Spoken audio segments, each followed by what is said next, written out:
Hello दोस्तों, welcome to JEE NEET academy. दोस्तों, आज के इस वीडियो में हम लोग बात करेंगे कि जेईई मेंस 2025 के एप्लीकेशन फॉर्म रिजेक्ट होने के कौन कौन से कारण हैं। यानी कि एप्लीकेशन फॉर्म भरते टाइम अगर आप इनमें से कोई भी एक गलती करते हैं तो आपका जेईई मेंस का एप्लीकेशन फॉर्म रिजेक्ट हो जाएगा। तो वीडियो में आगे बढ़ने से पहले मैं आप सभी लोगों से रिक्वेस्ट करूंगा कि वीडियो को लाइक और चैनल को सब्सक्राइब जरूर से करें, ताकि जेईई मेंस से रिलेटेड जितनी भी इंपॉर्टेंट इन्फॉर्मेशन होगी वो आप सबको मिलती रहेगी। क्योंकि आप लोगों का काम है सिर्फ पढ़ाई करना, और जो भी इम्पोर्टेंट इन्फॉर्मेशन है वो सब हम लोग कलेक्ट करके लाते हैं और आप लोगों को बताते हैं। तो आप लोग चैनल को सब्सक्राइब करके ज़रूर रखें, ताकि इस तरह की कोई भी इम्पोर्टेंट इन्फॉर्मेशन मिस ना हो। तो चलिए हम लोग देखते हैं कि कौन कौन से ऐसे पॉइंट हैं जिससे आपका एप्लीकेशन फॉर्म रिजेक्ट हो सकते हैं। सबसे पहला और इम्पोर्टेंट पॉइंट है मल्टीपल एप्लीकेशन। कि अगर कोई भी स्टूडेंट एक से ज़्यादा रजिस्ट्रेशन करता है तो उसका एप्लीकेशन फॉर्म अपने आप रिजेक्ट हो जाएगा। और ये हमेशा से ही होता आ रहा है, क्योंकि एनटीए एप्लीकेशन ट्रैकर से पता लगाता है कि सेम डिटेल दो अलग अलग रजिस्ट्रेशन नंबर से आता है, तो ऐसे बच्चों का दोनों ही रजिस्ट्रेशन कैंसिल कर दिया जाता है। तो आप यहाँ पे देख सकते हैं कि submitting a multiple application without proper justification और clearance can result all the application being rejected. यानी कि जो एनटीए है वो आपका एप्लीकेशन ट्रैकर से चेक करते हैं कि अगर किसी भी स्टूडेंट का सेम डिटेल है और अलग अलग रजिस्ट्रेशन नंबर है, यानी कि एक से ज़्यादा रजिस्ट्रेशन नंबर है उनका, तो उसका जो एप्लीकेशन है वो रिजेक्ट कर दिया जाता है। क्योंकि इसको माना जाता है कि अगर आप एक से ज़्यादा एप्लीकेशन फॉर्म भरते हैं तो आप माल प्रैक्टिस यानी कि आप धोखाधड़ी करने के मकसद से ये चीज़ कर रहे हैं। इसीलिए अगर आप मल्टीपल रजिस्ट्रेशन करते हैं जेईई मेंस का, तो 100% आपका जो एप्लीकेशन फॉर्म है वो रिजेक्ट होना तय है, और वो आपका एप्लीकेशन फॉर्म रिजेक्ट होगा ही होगा। तो आप लोग किसी भी हाल में एक से ज़्यादा रजिस्ट्रेशन ना करें, क्योंकि कई बार ऐसा होता है कि आप रजिस्ट्रेशन कर देते हैं लेकिन बहुत सारे कारण होते हैं जिसकी वजह से आपके मोबाइल में मैसेज नहीं आता है।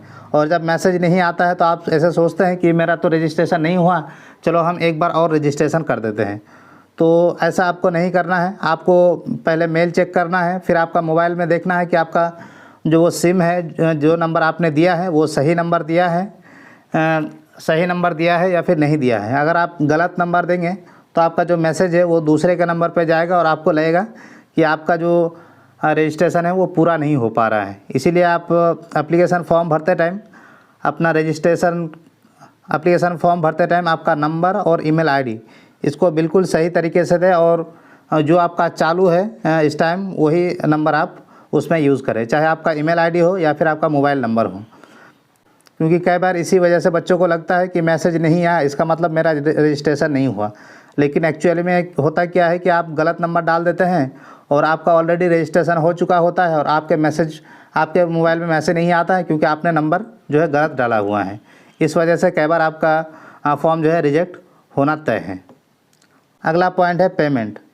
अगर आप पेमेंट करते हैं, कई बार ऐसा होता है कि आप पेमेंट करते हैं लेकिन आपका पेमेंट सक्सेसफुल नहीं होता है। खास करके जब यूपीआई से आप ट्रांसफ़र करते हैं या यूपीआई से पे करते हैं तो कई बार ये दिक्कतें देखने को मिलती है कि आप अपना जो पेमेंट है वो तो आपने कर दिया, लेकिन वो प्रोसेसिंग में रह गया और आपका जो पेमेंट है वो पेमेंट एनटीए तक पहुंचा ही नहीं। और जब तक आपका पेमेंट नहीं होगा, आपका जो एप्लीकेशन फॉर्म है वो इनकम्प्लीट ही रहेगा, वो कंप्लीट नहीं होगा, और इनकम्प्लीट फॉर्म हमेशा रिजेक्ट ही होगा। इसीलिए आप ज़रूर देख लें कि आपका जो पेमेंट है वो सक्सेसफुल हुआ है या फिर नहीं हुआ है। ज़्यादा बेहतर होगा कि आप एटीएम कार्ड से पैसा पे करें, या फिर आपका नेट बैंकिंग है तो नेट बैंकिंग से करें।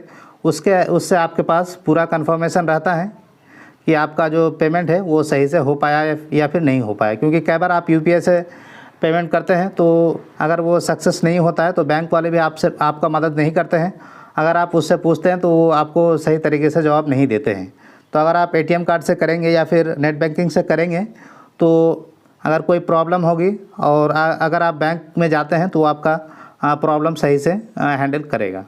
तो नेक्स्ट पॉइंट है आपका अपलोड। कई बार देखा जाता है कि जो आपका स्पेसिफिकेशन दिया जाता है फ़ोटोज़ और सिग्नेचर का, कई बार वो मिसमैच रहता है और इस वजह से आपका फ़ोटोग्राफ्स और आपका जो सिग्नेचर वगैरह होता है वो क्लियर नहीं दिखता है, वो ब्लर रहता है। इस वजह से कई बार आपका एप्लीकेशन फॉर्म रिजेक्ट हो जाता है।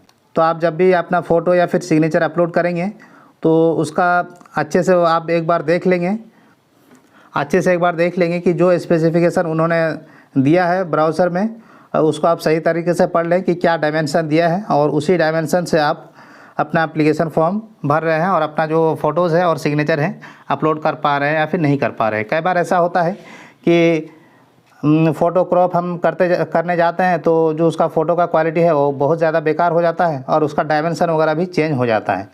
तो इस वजह से कई बार फ़ोटो सही से अपलोड नहीं हो पाता है, फिर आपका जो फॉर्म है वो रिजेक्ट होता है।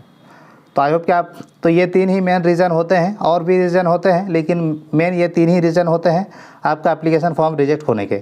तो इसमें सबसे पहले आपको तो ध्यान ये रखना है कि आप जब भी एप्लीकेशन फॉर्म भर रहे हैं तो रजिस्ट्रेशन सिर्फ आपका एक बार होना चाहिए, मल्टीपल रजिस्ट्रेशन बिल्कुल भी नहीं होना चाहिए। अगर मल्टीपल रजिस्ट्रेशन होगा तो आपका फॉर्म गारंटी से रिजेक्ट होगा, उसको कोई नहीं रोक सकता है। तो आई होप कि आप लोगों को वीडियो इन्फॉर्मेटिव लगा है। अगर वीडियो इन्फॉर्मेटिव लगा है तो वीडियो को लाइक और चैनल को सब्सक्राइब जरूर से करें ताकि इसी तरह की इंपॉर्टेंट इन्फॉर्मेशन आप लोगों को मिलती रहे। Thank you so much for watching this video.